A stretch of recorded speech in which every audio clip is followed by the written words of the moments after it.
Fal Hasan afdalu minal Husain. Ya, adapun Sayyidina Hasan itu lebih utama daripada Sayyidina Husain.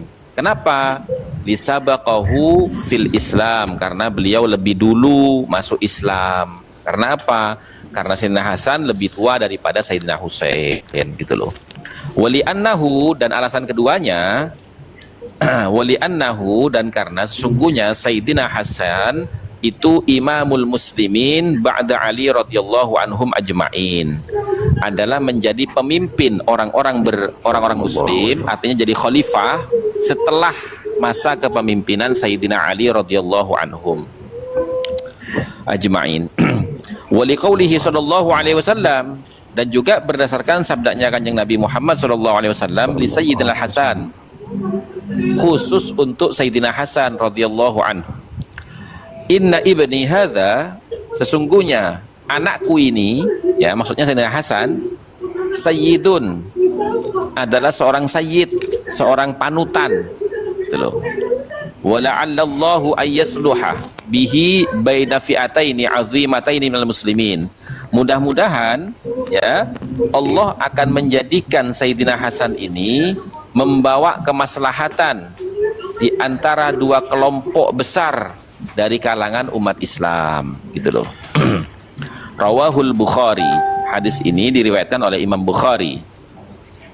Kemudian waqala Abdul Razzaq akhbarana Muammar Aniz Zuhri akhbarani Anas qala lam yakun ahadun ashbaha bin Nabi sallallahu alaihi wasallam minal Hasan bin Ali. Ya, belum pernah ada orang yang mirip dengan Kanjeng Nabi Muhammad sallallahu alaihi wasallam dibandingkan dengan Sayyidina Hasan bin Ali. Jadi yang paling mirip dengan Kanjeng Nabi itu adalah Sayyidina Hasan, gitu loh. Waman intasaba ilaihima, dan barang siapa yang nasabnya bersambung kepada keduanya, yaitu Sayyidina Hasan dan Sayyidina Husain, fahuwa afdalun nasabi, maka itu adalah nasab yang paling utama, ya. Wa asyrafahu, dan paling mulianya nasab, li'annahu yantasibu bi afdalin nasab, karena mereka bersambung dengan paling utamanya nasab.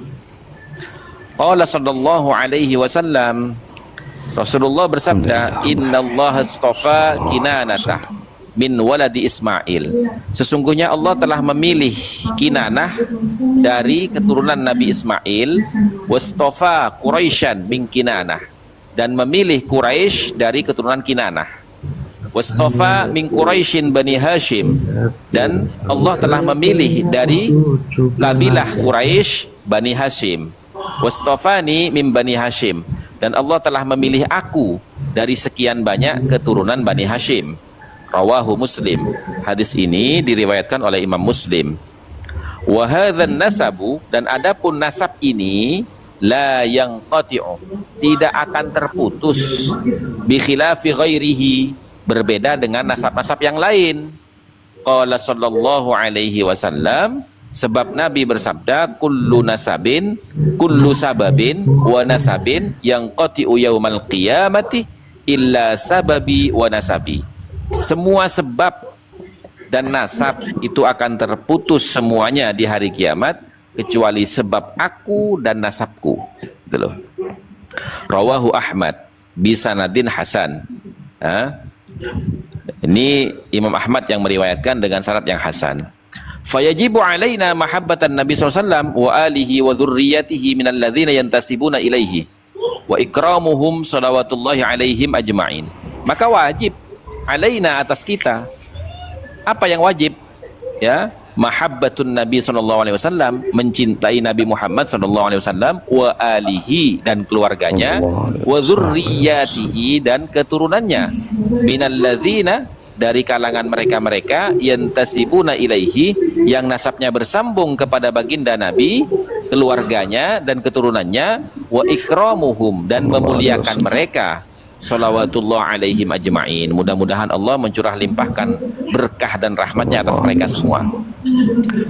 Qala ta'ala, Allah berfirman, Qul la as'alukum alaihi ajra, katakan wahai Muhammad, la as'alukum alaihi ajra, aku tidak meminta balasan darimu ya atas penyampaian risalah kebenaran dari Allah ini, illal mawaddata fil qurba, kecuali membangun hubungan kasih sayang fil qurba, dalam bingkai kekeluargaan, gitu loh. Wa qad qaddamahum Abu Bakrin radhiyallahu anhu fil mahabbati min ahlihi, dan sungguh telah mendahului sebagai contoh Abu Bakar As-Siddiq radhiyallahu anhu fil mahabbati min ahlihi, di dalam mencintai min ahlihi, dari keluarga Nabi. Wa yaqulu, dan beliau berkata, walladzi nafsi biyadihi, dan demi zat yang jiwaku berada di dalam genggamannya, ya, li qarabati Rasulillah sallallahu alaihi wasallam, untuk keluarga, kerabat, famili Rasulullah SAW, ahabbu ila an asila min qarabati, itu lebih aku cintai daripada aku menyambung hubungan silaturahmi dengan kerabat-kerabatku. Jadi Sayyidina Umar itu mendahulukan kepentingan menyambungkan silaturahmi kepada keluarga Nabi dan keturunannya dibandingkan menyambungkan silaturahmi dengan keluarganya sendiri. Itu. Rawahul Bukhari, hadis ini diriwayatkan oleh Imam Bukhari. Wa ruwiya anhu aidan annahu qala irqabu Muhammadan sallallahu alaihi wasallam fi ahli baitihi. Ya, sallallahu alaihi wasallam. Irqabu itu apa? Temani Nabi Muhammad sallallahu alaihi wasallam fi ahlihi, di dalam ahlil baitnya.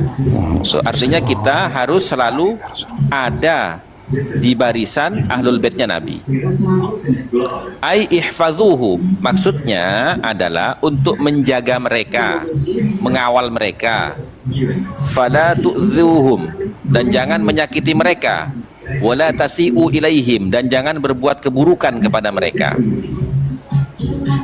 Qala Umar bin Abdul Aziz radhiyallahu anhu fi tabaqati Ibn Sa'ad, kana al-Abbas idza marra bi Umar wa Uthman wa huma raqibani nazala hatta yujawizuhuma ijlalan li ammi Rasulillah SAW. Ya, Sayyidina Abbas ketika dia bertemu dengan Sayyidina Umar dan Sayyidina Utsman, sementara Sayyidina Umar dan Sayyidina Utsman itu sedang menunggangi kendaraan, entah itu unta, keledai ataupun kuda, maka nazala, Umar dan Utsman itu segera turun dari kendaraannya, hatta yuzawizuhuma ijlalan, ya, sehingga mereka itu menggapai keduanya ijlalan, dalam rangka memuliakan li ammi Rasulillah SAW, kepada pamannya baginda Rasulullah sallallahu alaihi wasallam. Qala al-Hafidz al-Asqalani, telah berkata Ibnu Hajar al-Asqalani fi khitabin nas, di dalam ceramahnya kepada manusia, kepada orang-orang, ihfadhu fihim, ya, jagalah, ya, ihfadhuhu, jagalah Nabi Muhammad SAW, artinya jagalah kemuliaan nasab Nabi Muhammad fihim, di dalam keluarga dan keturunannya. Wala tu'dhuhum, dan jangan menyakiti mereka. Wala tasi'u bihim, dan jangan berbuat keburukan pada mereka. Walakin al-hubbu wal ikramu la yajuzu ala sabilil ghulu, akan tetapi cinta dan memuliakan itu tidak boleh, ya, berlebih-lebihan. Alladzi yuqi'un nasu ala har'i karami syar'i, yang mana karena cinta dan kemuliaannya itu sampai membuat orang melecehkan kemuliaan syariat, gitu loh. Nah, di sini maka pentingnya kita itu mempelajari nasabnya Kanjeng Nabi dan keluarga serta keturunannya itu karena apa? Karena orang yang mengaku-ngaku sebagai bagian dari keturunan baginda Rasulullah SAW, ya, kemudian dia itu tidak mencerminkan akhlak dan adab daripada keluarga keturunan baginda Rasulullah, itu namanya menyakiti, mencederai kemuliaan dan marwah daripada keluarga keturunan Kanjeng Nabi Muhammad sallallahu alaihi wasallam. Gitu loh teman-teman. Sallallahu alaihi wasallam. Nah, jadi wajar kalau para ulama itu ya sampai Ibnu Hajar Al-Asqalani ya, guru daripada Ibnu Hajar Al-Haytami ya, kakek gurunya ya, itu berkata, ihfazuhu, jagalah nasab mulianya Nabi Muhammad fihim, di dalam keturunannya, wala tu'zuhum wala tasi'u bihim, jangan menyakiti mereka dan jangan berbuat keburukan kepada mereka. Dan ini kemudian diperjelas oleh cucu muridnya Ibnu Hajar Al-Haytami. Diperjelas bagaimana? Seperti tadi yang saya sebutkan di awal, yambaghi likulli ahadin ayyakuna lahu ghiratun, hendaknya bagi semua orang Islam itu memiliki kepedulian ya, fi hadzal nasab syarif, terhadap nasab yang mulia ini, wa dhabtuhu, dan mengoreksinya, hatta la yantasibu ilaihi sallallahu alaihi wasallam ahadun illa bihaqqin, sehingga tidak satupun orang itu ya mengaku-ngaku sebagai zuriyahnya Kanjeng Nabi kecuali dengan kebenaran. Itu teman-teman. Jadi kalau ada orang nanya ngapain ngurusin nasab orang, ini nasabnya Nabi dan keluarganya. Saya menjaga kemuliaannya dari orang-orang yang mengaku tapi perilakunya mencederai kemuliaan nasab Nabi. Gitu. Sah?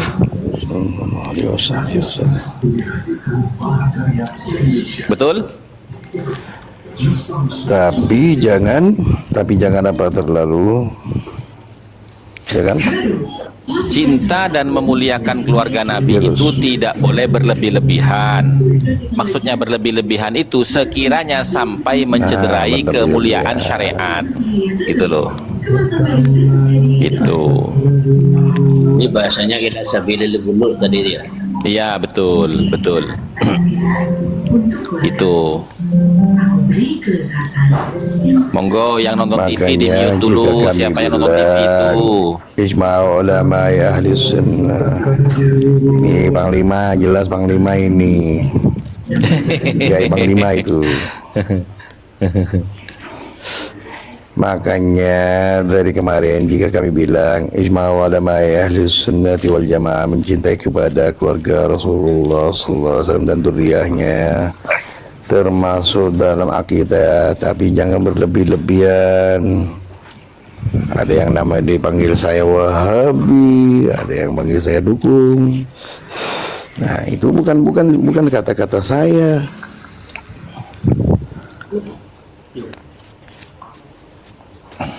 Ya, lucu orang-orang ini ya, ngaku cinta kepada zuriyahnya Kanjeng Nabi. Masalahnya, tapi Semazen itu orang yang sudah dapat syahadah isbat nasab dari Naqabah internasional, sudah melakukan tes DNA, haplogrupnya J1, beliau dari keturunan Al-Jilani, jelas syarifnya, jelas sayyidnya, kok malah dituduh Wahabi? Lah piye ini orang-orang ini? Masalahnya begini Gus Hasan, kebanyakan yang ya maaf ya, mereka dianggapin diri duria, pengen orang dimuliakan. Masalah duria itu bukan biasa, itu ujian dari Allah SWT. Iya, saya sebenarnya bahkan harus bertawadhu, harus berakhlak. Bahkan ada kisah itu dari Sayyid Ali Zainal Abidin As-Sajjad.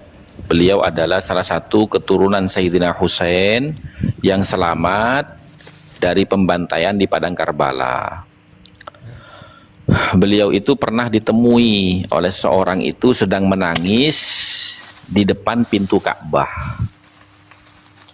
Ketika ditanya, "Ya Sayyid Ali, kenapa kamu menangis di depan pintu Ka'bah? Ada apa? Ada masalah apa? Bukankah engkau ini adalah orang mulia, dari nasab yang mulia, keturunan orang yang mulia," katanya. Lalu apa jawabannya Sayyid Ali Zainal Abidin, putranya Sayyidina Husain, cicitnya Rasulullah? "Justru karena Allah mentakdirkan aku dari kalangan orang yang mulia, keturunan orang mulia, nasab yang mulia, aku takut tidak bisa mengemban amanah ini.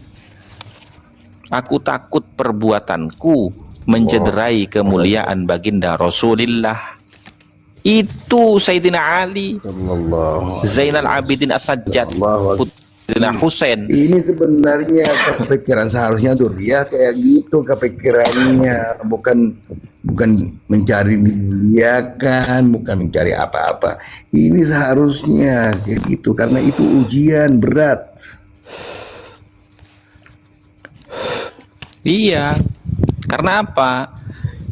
Jangankan keturunannya Nabi, umatnya saja punya kewajiban untuk menjaga marwah dan wibawa Nabi. Jangan sampai kemuliaan Nabi itu tercoreng oleh perbuatan umatnya, apalagi orang yang ngaku keturunannya, gitu loh.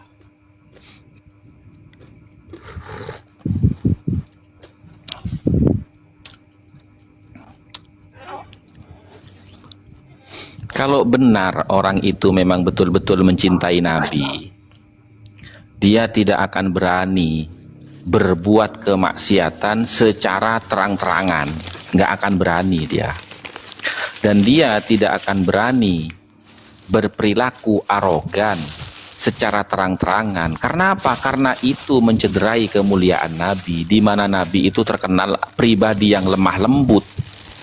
Marahnya Nabi saja itu menurut beberapa riwayat, sahabat itu melihat dan tahu Nabi sedang marah kalau dahinya Nabi itu berkeringat. Artinya secara mimik wajah dan fisik nggak kelihatan marah. Jadi Nabi itu cirinya kalau lagi marah, dahinya berkeringat. Itu sahih hadisnya. Nggak teriak-teriak Nabi kalau marah. Gitu loh.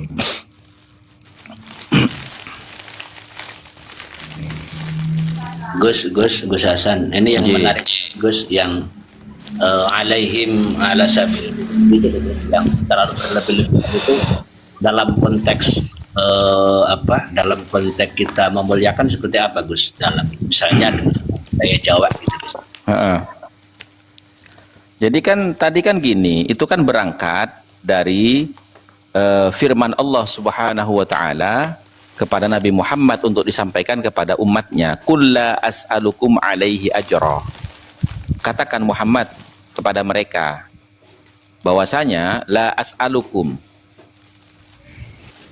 saya tidak minta alaihi, atas penyampaian risalah ini, ajra, tidak minta bayaran, tidak minta upah, tidak minta imbalan, illal mawaddata fil qurba, kecuali membangun kasih sayang fil kurba, dalam bingkai kekeluargaan. Artinya apa? Ketika kita itu berhadapan dengan zuriyahnya Nabi, ya, kita harus punya perasaan sebagaimana perasaan kita kepada keluarga kita sendiri. Gitu loh. Bagaimana sampean itu kepada istri, bagaimana sampean kepada anak, bagaimana sampean kepada saudara. Nah, seperti itulah sikap sampean, perasaan sampean kepada zuriyahnya Nabi. Itu namanya illal mawaddata fil qurba. Gitu loh. Kenapa? Berangkat dari hadis Nabi, ya. Wallahi la yu'minu ahadukum hatta akunu ahabba ilaihi min waladihi wa walidihi wa sairin nas. Demi Allah, tidak sempurna iman kalian sampai aku menjadi orang yang paling kalian cintai daripada anak kalian, orang tua kalian, dan orang lain pada umumnya. Kan begitu hadisnya. Kan sahih itu.